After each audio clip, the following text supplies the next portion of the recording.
Hello to all students, मैं Rosy Chhabra PGT biology GGHS Hasanpur Tauru Nuh से।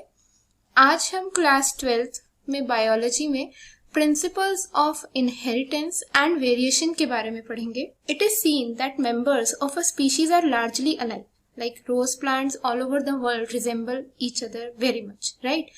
Likewise, we can say other animals like horses, they have varieties of there are varieties of horses found in all over the world, but they more specifically they resemble to each other a lot, right? और अगर हम इसी तरीके से बात करें तो जो बच्चे हैं वो अपने पेरेंट्स को बहुत ज्यादा रिजेंबल करते हैं, राइट? तो यहाँ पे ये क्वेश्चन है कि ऐसा क्यों है, क्यों ऑफस्प्रिंग्स अपने पेरेंट्स को रिजेंबल करते हैं या जो सिबलिंग्स हैं वो सिमिलर दिखते हैं। ऐसा क्या रीजन है, क्या चीज है जिसकी जो उनके बीच में इतनी सिमिलैरिटी प्रेजेंट है। Look, every living organism has a set of characters by which it can be assigned to a particular species that we know, like her organism के अंदर कुछ कैरेक्टर्स हैं जिन कैरेक्टर्स के बेसिस पे हम उसे एक पर्टिकुलर स्पीशीज में ग्रुप करते हैं, right? I hope you remember what is a species. So अब ये जो कैरेक्टर्स हैं, है ना, तो जिस प्रोसेस से ये कैरेक्टर्स पेरेंट से प्रोजेनी में जाते हैं उसे हम इनहेरिटेंस कहते हैं। Process by which characters are passed on from parent to progeny is called inheritance. Inheritance form the basis of heredity. Now, what is heredity? Transmission of characters, resemblance, as well as variations from one generation to the next is called heredity. मतलब कि एक organism के जितने भी characters हैं, right, वो characters का एक जनरेशन से दूसरे जनरेशन में जो ट्रांसमिशन है उसे क्या कहा जाता है? हेरिडिटी। देन यहाँ पे रिजेम्बलेंस तो हमें समझ में आ गया कि ऑर्गेनिजम्स में रिजेम्बलेंस होती है, बट ये वेरिएशंस क्यों आ जाती है? फिर वेरिएशंस है क्या? What is variation? Variation is the degree by which progeny differs from their parents. मतलब कि जो डिफरेंस है ना प्रोजेनी में, प्रोजेनी मीन्स बच्चे, राइट, एंड पेरेंट्स माता पिता, तो जो प्रोजेनी और पेरेंट्स में जो डिफरेंस होता है वही डिफरेंस क्या है? वेरिएशंस। अब ये वेरिएशंस जो है ना बहुत इंटरेस्टिंग टॉपिक बन गया। रीजन क्या है? इन वेरिएशंस के बारे में ये नहीं कि आज ही पता चला है, इन वेरिएशंस के बारे में हमारे एंसेस्टर्स भी जानते थे। They knew that causes of variation is related to sexual reproduction. Do you remember what is sexual reproduction? They made use of it, means कि उन्होंने अपनी इस ऑब्जर्वेशन का यूज किया to develop organisms with desirable characters. मतलब कि जब उन्होंने ऑब्जर्व किया कि over the period sexually reproducing organisms में चेंजेस आ रहे हैं, वेरिएशंस आ रहे हैं, तो उन्होंने क्या किया, इस प्रोसेस को यूज किया डिजायरेबल कैरेक्टरिस्टिक्स वाले ऑर्गेनिजम्स बनाने में। लाइक वाइल्ड काउ से साहिवाल काउ डेवलप की गई। सिमिलरली वाइल्ड कैबेज से वैरायटीज ऑफ कैबेजेस इवॉल्व हुई, like cabbage, cauliflower, broccoli, red cabbage, केल, कोहलम एंड मेनी मोर। तो उन्हें ये तो पता था कि वेरिएशंस जो है वो सेक्सुअल रिप्रोडक्शन के कारण आ रही है, but they knew very little about the scientific basis of this phenomena. कि मतलब कि जो ये ट्रांसफर हो रहा है कैरेक्टर्स का एक जनरेशन से दूसरे जनरेशन में, वो किस बेसिस पे हो रहा है, कौन से लॉज वहां पे लग रहे हैं। तो इनको स्टडी करने के लिए बहुत से साइंटिस्ट ने कोशिश की, इसके साथ में बहुत सारी थ्योरीज भी दी गई। मिड 19th सेंचुरी में ग्रेगोर जॉन मेंडल, जो कि एक प्रीस्ट थे, उन्होंने अपनी मोनेस्ट्री में हाइब्रिडाइजेशन एक्सपेरिमेंट्स कंडक्ट किए। वो ये जानना चाहते थे कि कैरेक्टर्स जो है पेरेंट से प्रोजेनी में कैसे पहुंच रहे हैं। उन्होंने अपनी मोनेस्ट्री में हाइब्रिडाइजेशन एक्सपेरिमेंट्स कंडक्ट किए गार्डन पी के ऊपर for 7 years and proposed laws of inheritance. इन्हीं लॉज के बारे में आज हम इस सेशन में पढ़ेंगे। क्योंकि इन्होंने लॉज ऑफ इनहेरिटेंस दिए हैं इसीलिए इन्हें फादर ऑफ जेनेटिक्स भी कहा जाता है। देन नेक्स्ट थिंग कि इनसे पहले भी बहुत साइंटिस्ट ने अपनी थ्योरीज दी थी, बट इनकी थ्योरी, इनके द्वारा फॉर्मुलेटेड लॉज वैलिड क्यों साबित हुए? उसका रीजन था कि he used mathematical logics to understand the pattern. Then his experiments had large sampling size. As I told you कि pea plant के उन्होंने काफ़ी सारे plants वो एक पूरा crop उगाया उन्होंने अपने रिजल्ट्स को चेक करने के लिए. साथ ही Mendel conducted artificial pollination, cross pollination experiments using several true breeding plants. अब यहाँ पे ट्रू ब्रीडिंग प्लांट क्या होता है? True breeding plant is one that has undergone continuous self pollination. Self pollination क्या होती है? आर्टिफिशियल क्रॉस पॉलिनेशन के लिए क्या किया उन्होंने, जो पी प्लांट है उसके फ्लावर्स बाइसेक्सुअल होते हैं, मीन्स मेल और फीमेल रिप्रोडक्टिव दोनों ऑर्गन्स एक ही फ्लावर में प्रेजेंट होते हैं. तो जिस फ्लावर को वो as a female parent use करने वाले थे, like you can see here, this symbol is used for female plant and this one is used for male plant, right. तो जिस फ्लावर को उन्हें as a female parent use करना था, उन्होंने उसके एंथर्स को कट कर दिया, एंथर्स को रिमूव कर दिया. इस प्रोसेस को कहते हैं emasculation. What is it called? Removal of anthers is known as emasculation. और फिर डिजायर्ड कैरेक्टर्स वाले मेल प्लांट के पोलन ग्रैंड्स उस पर उसके स्टिग्मा पे ट्रांसफर किए जाते हैं, जिसके बाद फर्टिलाइजेशन होने के बाद सीड्स डेवलप होते हैं. And he confirmed his observations using test cross. उन्हें अपने जो भी रिजल्ट्स ऑब्जर्वेशंस उन्होंने देखी उनको कंफर्म करने के लिए उन्होंने टेस्ट क्रॉस किए. टेस्ट क्रॉस के बारे में हम इसी सेशन में आगे जानेंगे. Now again a question arises कि क्यों उन्होंने पी प्लांट को ही चूज किया. पी प्लांट जिसका साइंटिफिक नेम है पिजम सैटिवम, इसी का यूज क्यों किया? और भी प्लांट्स अवेलेबल थे. So let's see the reasons why he chose pea plant. Firstly, garden peas were found to be differ in certain definite and easily detectable traits. जो garden pea plant है उसमें क्या है, कुछ कंट्रास्टिंग कैरेक्टर्स हैं. तो पहले हम जानते हैं कैरेक्टर या ट्रेट होता क्या है. In genetics term character is used for a heritable character. देखिए, कैरेक्टर के बहुत सारे मीनिंग्स होते हैं, बट जब हम जेनेटिक्स की बात करते हैं तो वहां पे हम कैरेक्टर उसे कहते हैं जो कि एक जनरेशन से दूसरी जनरेशन में पास हो सके, राइट. तो a heritable character in genetics is known as character. For example, plant height, मतलब कि प्लांट जो है वो कितना लंबा होगा या बौना होगा, छोटा होगा. सो जो पी प्लांट है उसके अंदर दो टाइप के प्लांट्स हैं on the basis of plant height. वो है टॉल मतलब लंबा और ड्वार्फ मतलब छोटा. तो ईच यहाँ पे क्या हुआ, यहाँ पे प्लांट हाइट के लिए हमारे पास दो वेरिएंट्स हैं, है ना, tall and dwarf. Then each variant of a character is called trait. So I hope trait आपको clear होगा, right? So for plant height, pea plant has two contrasting traits, one tall and the other dwarf. In genetics, term character is used for heritable character, right? And traits which always appear in two opposing conditions, one dominant and the other recessive, are called contrasting traits, right? For example, यहाँ पे हम अगर seed shape की बात करें तो seed shape में दो ट्रेट्स हैं, round shape and wrinkled shape. Seed colour yellow and green, likewise flower colour violet and white. Pod shape full constricted, pod colour green yellow. Flower position axial and terminal. Stem height tall dwarf, right. तो यहाँ पे 7 characters हैं जिनके लिए contrasting traits pea plant में easily available थी. Then next, flowers are bisexual and normally self pollinated.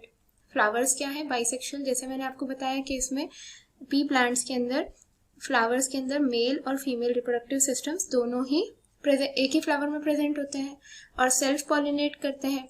दस they were true bread.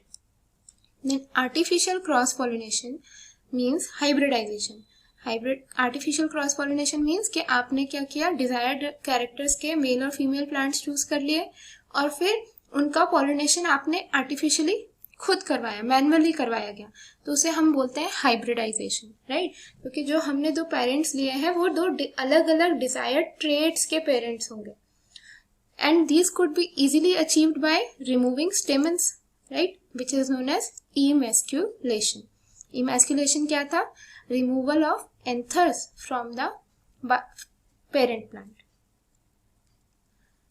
Pea plant is annual and has a short life cycle. They produce many seeds in one generation.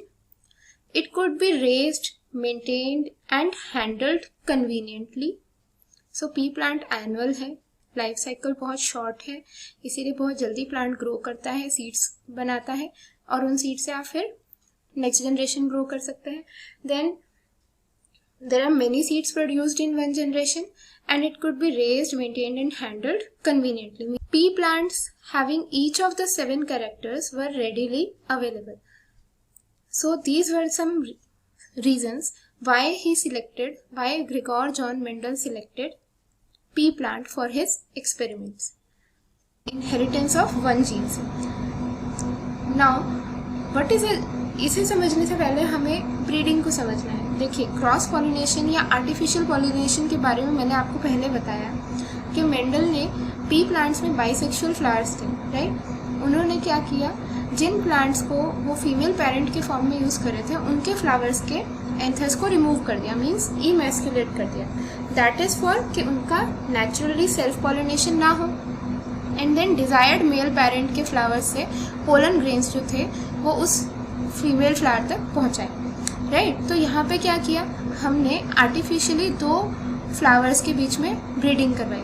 तो अब breeding experiment dealing with a single character at a time is called a mono hybrid cross. और क्योंकि इस hybridisation में हम एक ही character को पढ़ेंगे. कैरेक्टर आपको याद है ना, हेरिटेबल कैरेक्टर मीन्स जो कि पेरेंट जनरेशन से प्रोजेनी में जाता है, राइट. तो यहाँ पे हम सिर्फ एक ही कैरेक्टर को स्टडी करेंगे, इसीलिए इन्हें हम क्या बोलते हैं, मोनो हाइब्रिड क्रॉस. तो अब देखते हैं what is monohybrid cross. So इसके लिए हम हेरिटेबल कैरेक्टर का एग्जांपल ले लेते हैं, हाइट ऑफ स्टेम. तो मेंडल ने जब सबसे पहले स्टडीज शुरू की तो उन्होंने क्या किया, हाइट ऑफ स्टेम को उन्होंने ऑब्जर्व करना शुरू किया. Toll and dwarf plants and made a cross between them, ठीक है ना. और ये टॉल और ड्वार्फ प्लांट्स जो थे ट्रू ब्रेड थे, means they had undergone self pollination for several generations, right. इनसे जो सीड्स उनको मिले, इनकी फर्टिलाइजेशन करवाने से जो सीड्स उनको मिले, उनसे उन्होंने न्यू प्लांट्स ग्रो किए और उन प्लांट्स को, मतलब उस जनरेशन को उन्होंने नाम दिया F1 जनरेशन या first filial generation, right. So first filial generation में उन्होंने क्या देखा कि एक ट्रू ब्रेड टॉल प्लांट और एक ट्रू ब्रेड ड्वार्फ प्लांट को फर्टिलाइज करवाने पे उन्होंने ये देखा कि फर्स्ट जनरेशन में जितने भी प्लांट्स बने वो सब टॉल थे, ठीक है ना. सो हियर एक क्वेश्चन अराइज हुआ कि पेरेंट्स में एक टॉल था और एक ड्वार्फ था, तो ये सारे बच्चे टॉल क्यों हुए. सो ही प्रोसीडेड, उन्होंने क्या किया, F1 प्लांट्स को सेल्फ करवाया. सेल्फिंग मतलब उनके बीच में सेल्फिंग करवाई, उनको सेल्फ पॉलिनेट होने दिया, जिससे फिर उन्हें नेक्स्ट जनरेशन मिली which was called F2 generation. अब यहाँ पे क्या हुआ, F2 जनरेशन में उन्हें दोनों पेरेंटल ट्रेट्स दिखे, मीन्स कि F2 plants contained both toll and dwarf plants. This indicated that F1 plants had a trait for tallness as well as trait for dwarfness, right?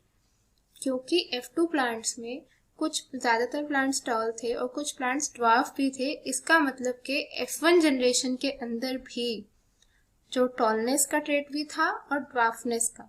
सिर्फ क्या हुआ, टॉलनेस ने अपने आप को एक्सप्रेस किया और ड्वार्फनेस अपने आप को एक्सप्रेस नहीं कर पाई, राइट. और ये किस प्रपोर्शन में उन्हें मिले, 3:1, मीन्स कि टोटल F2 प्लांट्स में 3/4 प्लांट्स टॉल थे और 1/4 प्लांट्स ड्वार्फ थे. तो इससे उन्हें एक चीज़ क्लियर हुई कि पेरेंटल ट्रेट्स जो थी वो F2 प्लांट्स में पेरेंटल ट्रेट्स उन्हें देखने को मिली.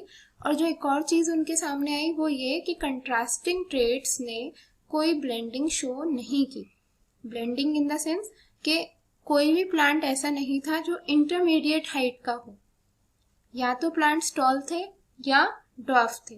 तो यही रिजल्ट उन्होंने और भी क्रॉसेस में देखे, मीन्स कि जैसे यहाँ पे तो प्लांट हाइट की बात हुई है, उन्होंने यही मोनोहाइब्रिड क्रॉस जो है बाकी के ट्रेड्स कैरेक्टर्स पे भी स्टडी किया, like flower colour, seed shape, pot shape, seed colour etcetera, और उनको सेम रिजल्ट्स मिले कि F1 प्लांट्स में पेरेंटल कैरेक्टर्स में से कोई एक ही ट्रेड शो हो रहा था, और F2 प्लांट्स में जो प्रपोर्शन था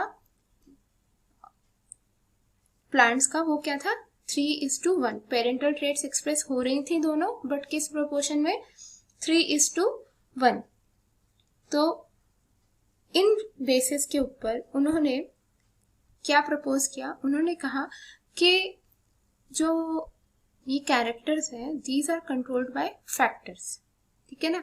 उनके टाइम तक जीन, डीएनए इनके बारे में बहुत ज़्यादा नॉलेज नहीं थी, बहुत ज़्यादा स्टडीज़ नहीं हुई थी। सो उन्होंने ये प्रपोज किया कि जो कैरेक्टर्स हैं, हेरिटेबल कैरेक्टर्स हैं, उनको कंट्रोल करते हैं factors. Factors pass through gametes from one generation to next generation, और फैक्टर्स जो है वो गेमीट्स के थ्रू एक जनरेशन से दूसरी जनरेशन में जाते हैं, which are now known as genes. इन फैक्टर्स को आज की डेट में अब हम किस नाम से जानते हैं, genes. Do you remember genes कहाँ प्रेजेंट है, राइट, जीन्स प्रेजेंट होते हैं डीएनए में, राइट। डीएनए जो है ये हमारा हेरिडिटी मटेरियल है ना, हम इसे ब्लूप्रिंट ऑफ द ऑर्गेनिज्म भी कहते हैं, क्योंकि इसके अंदर एक ऑर्गेनिज्म के स्ट्रक्चर और फंक्शनिंग सबके पूरी इंफॉर्मेशन फिल्ड होती है। And functional unit of DNA is known as gene. Genes are units of inheritance. They contain information that is required to express a particular trait in an organism. Genes that code for a pair of contrasting traits. You remember what are contrasting traits? Like plant height में हमारे पास दो contrasting traits थे, tallness and dwarfness. Likewise अगर हम आपको याद है तो flower color में भी हमारे पास दो contrasting traits हैं, violet and white flowers.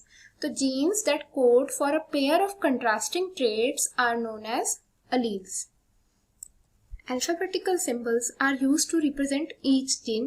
Genes को represent करने के लिए हम alphabetical symbols का use करते हैं. Capital letter for gene which expressed in F1 generation. तो जो जीन अपने आप को F1 जनरेशन में एक्सप्रेस कर रहा है उसको हम किससे डिनोट करते हैं, कैपिटल लेटर से। और जो जीन अपने आप को F1 जनरेशन में एक्सप्रेस नहीं कर पाया उसे हम डिनोट करते हैं स्मॉल लेटर से।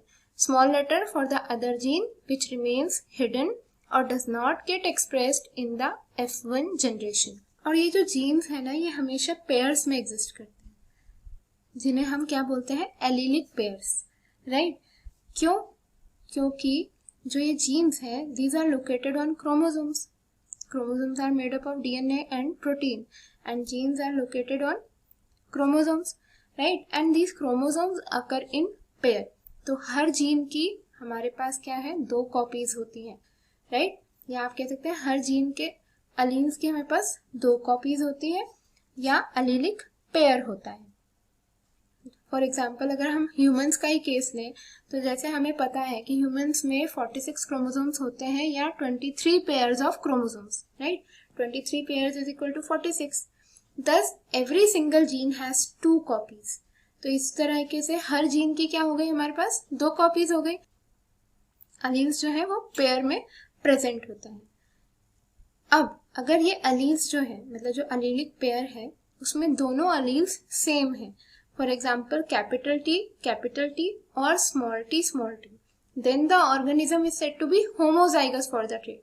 लाइक टॉलनेस की ट्रेट या ड्वार्फनेस की ट्रेट की ही बात करें, अगर ऑर्गेनिज्म के अंदर जो अलीलिक पेयर है वो सेम अलील्स का बना हुआ है, लाइक कैपिटल टी और कैपिटल टी, राइट, तो हम उसे क्या कहते हैं, that the organism is homozygous for the trait. Likewise जैसे कि कैपिटल टी और स्मॉल टी।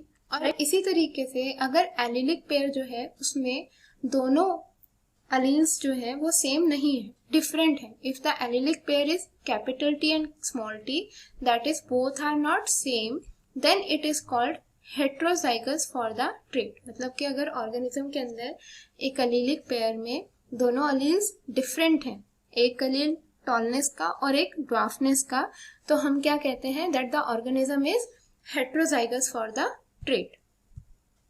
तो यहाँ पे आप देख सकते हो कि कैपिटल टी या कैपिटल टी स्मॉल टी, ये क्या दिखा रहे हैं, उस ऑर्गेनिज्म के अंदर जो अलीलिक पेयर प्रेजेंट कर रहे हैं। So this is known as genotype of the organism and they indicate towards genetic constitution of the organism. तो ये जो अलील्स की जब हम बात कर रहे हैं कि उसमें किस प्रकार का अलीलिक पेयर प्रेजेंट है, होमोजाइगस है या हेट्रोजाइगस है, तो हम ये किस तरफ इंडिकेट कर रहा है, उस ऑर्गेनिज्म की जेनेटिक कॉन्स्टिट्यूशन की तरफ। तो हम क्या कहते हैं इसे, जीनोटाइप ऑफ द ऑर्गेनिज्म। और इसी तरीके से अगर हम सिर्फ उसके फिजिकल अपीयरेंस को चेक करते हैं, मीन्स कि बाहर से वो प्लांट टॉल दिख रहा है या ड्वार्फ दिख रहा है, तो हम किस बारे में बात कर रहे हैं, उसके फिजिकल कैरेक्टरिस्टिक के बारे में, राइट। तो यहाँ पे इसे हम क्या कहते हैं, phenotype. Tall and dwarf which can be observed physically are called phenotype of the organism. On crossing homozygous tall plant with homozygous dwarf plant, all the plants obtained in F1 generation were tall। तो अभी हमने monohybrid cross में देखा कि जब homozygous tall plant और dwarf plant का cross करवाया गया तो F1 जनरेशन जो थी उसमें सारे ही ऑर्गेनिजम्स जो थे टॉल थे, right. On selfing F2 generation produced plants in 3:1 ratio. 3:1 ratio मतलब कि जो टोटल प्लांट्स ऑब्टेन किए थे उनमें से 3/4 प्लांट्स तो टॉल थे और 1/4 प्लांट्स ड्वार्फ थे। इन F2 generation recessive trait is observed without any blending. Blending से मतलब कि ऐसा नहीं हुआ कि दोनों जीन्स के इफेक्ट मिक्स हो गए, तो कि भी F2 जनरेशन में जो प्लांट्स थे या F1 जनरेशन में कोई प्लांट ऐसा आया जो इंटरमीडिएट हाइट का बना था। सो यहाँ पे ये बता रहे हैं कि ये दोनों कैरेक्टर्स जो हैं ये साथ आने पर कभी भी इनमें इनके फिनोटाइप्स में ब्लेंडिंग नहीं होगी, मिक्सचर नहीं होगा। तो इन दोनों प्लांट्स में क्रॉसिंग होती है, तो क्रॉसिंग से सबसे पहला स्टेप होता है कि गेमीट्स बनते हैं। तो क्योंकि ये दोनों पेरेंट्स होमोजाइगस है, अभी हम पहले पढ़ के आए ना कि होमोजाइगस ऑर्गेनिजम्स कौन से होते हैं, जिनके अंदर एक कैरेक्टर के लिए एलिलिक पेयर सेम होता है। तो क्योंकि ये होमोजाइगस है तो सभी गेमीट्स जो है वो एक जैसे बनेंगे। जैसे टॉल प्लांट्स के सारे गेमीट्स जो होंगे उनके अंदर कैपिटल टी एलील होगा, और इसी तरीके से ड्वार्फ प्लांट्स के जितने भी एलील्स होंगे उनके अंदर स्मॉल टी एलील प्रेजेंट होगा। और यही अगर हम F1 जनरेशन में देखें तो जो F1 जनरेशन में हमें ऑर्गेनिजम्स मिले वो हाइब्रिड होंगे, राइट, हेट्रोजाइगस। तो उनके 50% गेमीट्स के अंदर कैपिटल टी एलील होगा प्लांट हाइट के लिए, और 50% गेमीट्स के अंदर स्मॉल टी एलील होगा प्लांट हाइट के लिए, right. Punnett square, it is named after English geneticist Reginald Crundall Punnett. It is a graphical representation to calculate the probability of all possible genotypes of offsprings in a genetic cross। Tool है जिसकी help से हम gametes को use करके offsprings के genotypes को बहुत easily calculate कर सकते हैं और उनकी प्रोबेबिलिटी गेस कर सकते हैं कि कितने जीनोटाइप्स कितने रेशियो में बनेंगे। तो अब हम F1 क्रॉस को फिर से देखते हैं with the help of a Punnett square. तो यहाँ पे आप देख सकते हैं कि हमने टॉलर ड्वार्फ प्लांट्स लिए, उनके गेमीट फॉर्मेशन हुआ, राइट। और गेमीट फॉर्मेशन के बाद हमने पुनेट स्क्वायर की हेल्प से इसमें इनके सारे ऑर्गेनिजम्स के जीनोटाइप्स को कैलकुलेट करेंगे। तो आप देख सकते हैं दोनों पेरेंट्स के जो गेमीट्स हैं उनको हमने साइड्स में लिख दिया है और फिर उनको फ्यूज करवा के हमने यहाँ पे इन स्क्वायर्स में लिखा है। तो हमें ये जो जीनोटाइप मिले हैं ये किसके हैं, ये है F1 जनरेशन के ऑर्गेनिजम्स के जीनोटाइप। और जैसे कि आप देख सकते हो कि ये मेंडल ने को जो रिजल्ट मिले थे उसमें F1 सारे प्लांट्स जो थे वो टॉल थे। इसका मतलब क्या है कि हेट्रोजाइगस कंडीशन में, ये हेट्रोजाइगस कंडीशन है ना, कैपिटल टी स्मॉल टी, इस कंडीशन में सिर्फ एक ही ट्रेट अपने आप को एक्सप्रेस कर रहा है, वो है टॉलनेस का, और इनमें कोई ब्लेंडिंग नहीं हुई है, मतलब प्लांट्स इंटरमीडिएट हाइट के नहीं बने थे। हाँ, बट यहाँ जो जीनोटाइप है इन सब का वो क्या है, capital T small T, right.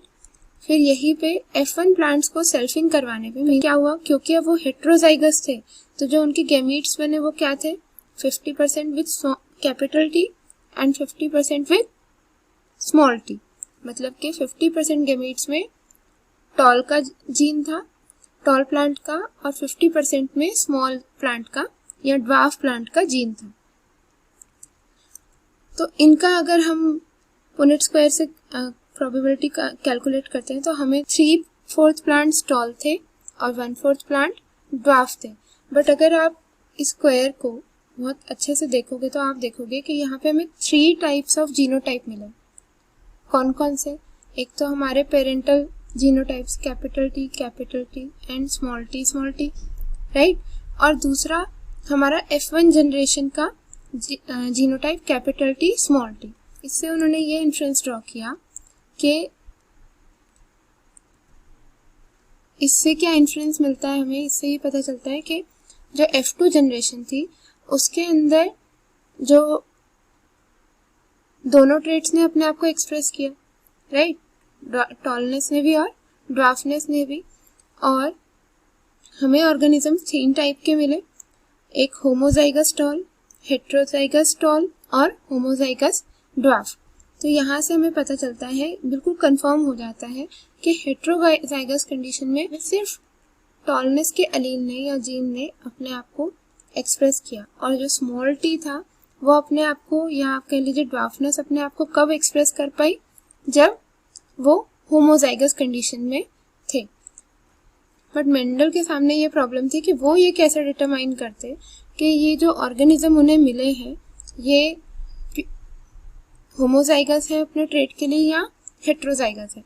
तो ये डिटरमाइन करने के लिए उन्होंने क्या किया, उन्होंने टॉल प्लांट्स जो F2 जनरेशन में उन्हें मिले थे उनको क्रॉस करवाया ड्वार्फ प्लांट्स के साथ, ठीक।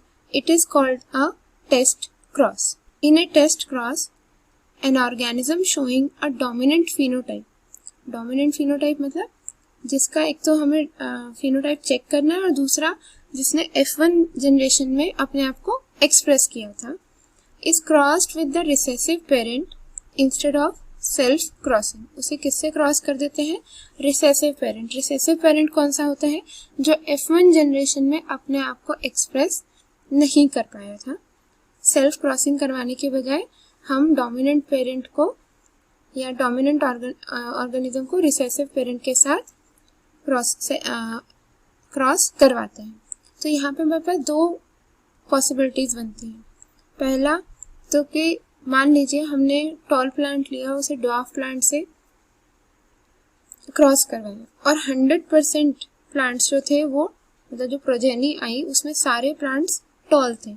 इसका क्या मतलब हुआ, when a tall parent is crossed with dwarf, if all the offsprings are tall then it means that parent is homozygous tall. ठीक है ना, कि टॉल पेरेंट को जब हमने ड्वार्फ ऑर्गेनिज्म के साथ क्रॉस करवाया और सारे ऑफस्प्रिंग्स जो थे वो टॉल हुए, इसका मतलब वो जो टॉल पेरेंट था वो क्या है, होमोजाइगस या ट्रू ब्रेड। लाइकवाइज और सेकेंड कंडीशन में अगर हम टॉल प्लांट को ड्वार्फ प्लांट के साथ क्रॉस करवाते हैं और 50% ऑर्गेनिजम्स टॉल हैं और 50% ड्वार्फ हमें मिलते हैं, मीन्स कि जो जनरेशन उनसे प्रोड्यूस होती है उसमें 50% टॉल प्लांट्स हैं और 50% ड्वार्फ प्लांट्स हैं, तो हम क्या कहेंगे कि वो टॉल पेरेंट जो है वो हेट्रोजाइगस टॉल है। और laws of inheritance, law of dominance, characters are controlled by discrete units called factors. Factors occur in pair. In a dissimilar pair of factors, one member of the pair dominates the other. तो यहाँ पे क्या बताया, Mendel ने observe किया कि जो characters थे पी प्लांट के अंदर उनको कोई डिस्क्रीट यूनिट, मतलब उस समय तक जीन के कंसेप्ट के बारे में नॉलेज नहीं थी, इसीलिए उन्होंने क्या प्रेडिक्ट किया कि जो कैरेक्टर्स हैं ऑर्गेनिजम्स के अंदर they are controlled by discrete units, मतलब they are controlled by some special units जिन्हें उन्होंने नाम दिया फैक्टर्स। फैक्टर्स जो है उन्होंने फिर बताया कि फैक्टर्स जो है वो पेयर में प्रेजेंट होते हैं ऑर्गेनिज्म के अंदर, एक सिंगल फैक्टर प्रेजेंट नहीं होता, पेयर हमेशा प्रेजेंट होता है फैक्टर का। और ये जो पेयर है फैक्टर्स का, ये सिमिलर भी हो सकता है लाइक कैपिटल टी, और डिसिमिलर भी हो सकता है जैसे कि कैपिटल टी स्मॉल टी। तो अगर फैक्टर्स का पेयर डिसिमिलर है तो उस पेयर के दोनों मेंबर्स में से एक फैक्टर जो है वो डोमिनेट करता है। तो अब हमें पता है कि वो फैक्टर्स क्या है, वो जीन्स कहलाते हैं, और हर जीन के दो फॉर्म्स होते हैं क्योंकि हर कैरेक्टर के लिए दो कंट्रास्टिंग ट्रेट्स है, राइट। लाइक प्लांट हाइट के लिए हमारे पास दो कंट्रास्टिंग ट्रेट्स हैं, टॉल एंड ड्वार्फ। तो जो प्लांट हाइट का जीन है उसके भी दो फॉर्म्स है, tall allele and allele for dwarfness, right.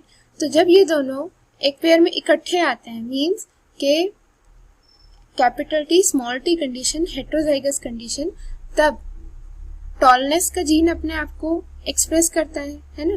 जो टॉलनेस का अलील है वो अपने आप को एक्सप्रेस करता है।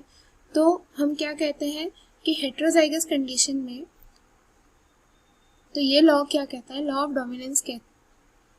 डोमिनेंस कहता है कि हेटेरोजाइगस कंडीशन में जो अलील या जीन अपने आप को एक्सप्रेस करता है वो डोमिनेंट होता है, और जो अपने आप को एक्सप्रेस नहीं कर पाता है वो रिसेसिव होता है। तो अभी जो हमने F1 क्रॉस देखा उसका एग्जांपल अगर हम ले, तो जो टॉल का जीन है, टॉलनेस का जीन है, वो डोमिनेंट है। क्रॉस को अगर हम फिर से देखते हैं तो हम देखते हैं कि F1 जनरेशन में क्या हुआ कि सभी ऑर्गेनिजम्स टॉल थे और उनका जीनोटाइप था कैपिटल टी स्मॉल टी। तो यहाँ पे क्या हुआ, जो फैक्टर्स का यानी कि जीन्स का पेयर था वो डिसिमिलर था, right, capital T small T. तो यहाँ पे किसने अपने आप को एक्सप्रेस किया, टॉलनेस ने। तो इसका मतलब टॉलनेस का जीन क्या हो गया, वो हो गया dominant over dwarfness gene, right. तो यही लॉ ऑफ डोमिनेंस कहता है कि हेटेरोजाइगस कंडीशन में जो जीन अपने आप को एक्सप्रेस करेगा या जो अलील अपने आप को एक्सप्रेस करेगा वो होगा डोमिनेंट अलील, और जो अलील अपने आप को एक्सप्रेस नहीं करेगा वो होगा रिसेसिव अलील। फिर इससे हमें एक और चीज देखते हैं कि जब हम F2 जनरेशन में जाते हैं तो हमने देखा कि F1 जनरेशन की सेल्फिंग हुई और ऑर्गेनिजम्स फिनोटाइप में हमें 3:1 मिले, है ना। 3/4 plants tall and 1/4 plant dwarf. तो यहाँ पे क्या हुआ, यहाँ पे जो रिसेसिवनेस का कैरेक्टर था वो फिर से एक्सप्रेस हुआ। इसका मतलब कि F1 प्लांट्स में रिसेसिवनेस का कैरेक्टर था और वो अपने आप को एक्सप्रेस नहीं कर पाया था। वो क्यों, क्योंकि हेटेरोजाइगस कंडीशन में जो ड्वार्फनेस का जीन अलील है वो अपने आप को एक्सप्रेस नहीं कर पाता है। और यहाँ पे उसने अपने आप को एक्सप्रेस क्यों किया, क्योंकि वो यहाँ पर होमोजाइगस कंडीशन में प्रेजेंट था। Then law of segregation, alleles do not show any blending। तो ये तो बहुत क्लियर था। F1 जनरेशन में ऑर्गेनिजम्स क्या थे, हेटेरोजाइगस थे, एक अलील कैपिटल टी का, एक अलील स्मॉल टी का, बट स्टिल जो प्लांट हाइट थी वो टॉल थी, ना कि इंटरमीडिएट हाइट। तो अलील्स जो है वो ब्लेंडिंग शो नहीं करते हैं। Both characters are recovered as such in F2 generation, और F2 जनरेशन में दोनों कैरेक्टर्स रिकवर हो गए थे, है ना। वो भी कैरेक्टर रिकवर हुआ, मतलब जो कि F1 जनरेशन में चूज नहीं हुआ था। पेरेंट्स कंटेन 2 अलील्स, तो यहाँ से हमें क्लियर हो गया, जैसे मेंडल ने लॉ ऑफ डोमिनेंस में भी कहा कि फैक्टर्स जो है वो पेयर में अकर करते हैं, राइट। तो पेरेंट्स कंटेन 2 अलील्स, हर कैरेक्टर के लिए उनके पास 2 अलील्स हैं, और गेमीट फॉर्मेशन के टाइम पे ये फैक्टर्स या अलील्स जो है एक पेयर के वो सेग्रीगेट हो जाते हैं, सेपरेट हो जाते हैं एक दूसरे से, और इसीलिए एक गेमीट के अंदर दोनों में से सिर्फ एक ही फैक्टर जाता है। सो इसके साथ हमारा आज का ये सेशन कंप्लीट होता है। Thank you.